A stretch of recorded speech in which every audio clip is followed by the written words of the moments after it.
Elementary Science Class 7. Motion and time. Slow and fast. Did you know that some vehicles move faster than others? Even the same vehicle can move at different speeds. Really? How can we tell which objects are moving fast and which are moving slow? Well, let's make a list of 3 objects moving in a straight path and group them as slow and fast. The distance the object covers in a given time can help us decide its speed. What are some examples of slow-moving objects? For example, a snail or a turtle would be considered slow-moving objects. On the other hand, a cheetah or a race car would be fast-moving objects. I see. And how can we tell which vehicle is moving faster on the road? Good question. If we look at the position of vehicles on the road at different time intervals, we can easily identify which one is moving faster. The vehicle that covers more distance in the same time is the faster one. I understand now. So the vehicle that covers the most distance in a given time is the fastest, right? Exactly. In a 100-meter race, the one who finishes in the shortest time has the highest speed. Measurement of time. Did you know that our ancestors used to tell the time of day by just looking at the shadows? Really? How did they do that? Well, they noticed that many events in nature repeat themselves after definite intervals of time. For example, they found that the sun rises every day in the morning, and the time between one sunrise and the next was called a day. Wow, that's fascinating. And how did they measure longer periods of time, like a month or a year? A month was measured from one new moon to the next, and a year was fixed as the time taken by the Earth to complete one revolution around the sun. I see. But how do we measure time intervals that are much shorter than a day? That's where clocks and watches come in. They make use of some periodic motion, like the oscillation of a simple pendulum, to measure time accurately. I remember learning about pendulums in science class. How does that work? A simple pendulum consists of a small metallic ball or a piece of stone suspended from a rigid stand by a thread. When the bob of the pendulum is released after being slightly displaced, it begins to move to and fro, completing one oscillation when it reaches its extreme positions. And the time it takes to complete one oscillation is called the time period of the pendulum, right? Exactly. And modern clocks, like quartz clocks, are even more accurate than the earlier clocks that used pendulums.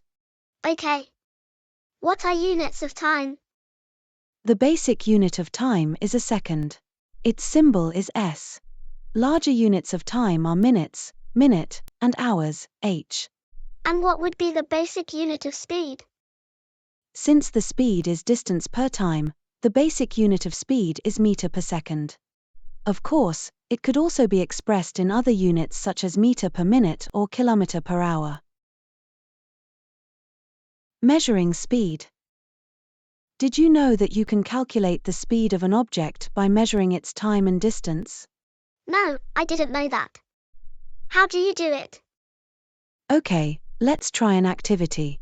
We'll draw a straight line on the ground and have a friend roll a ball along it. We'll note the time when the ball crosses the line and when it comes to rest, and measure the distance it traveled. That sounds like fun. What can we learn from that? Well, once we have the time and distance, we can calculate the speed of the ball. The formula is speed equals distance divided by time. Wow, that's really interesting. Can we try it with other things, like walking or cycling? Absolutely.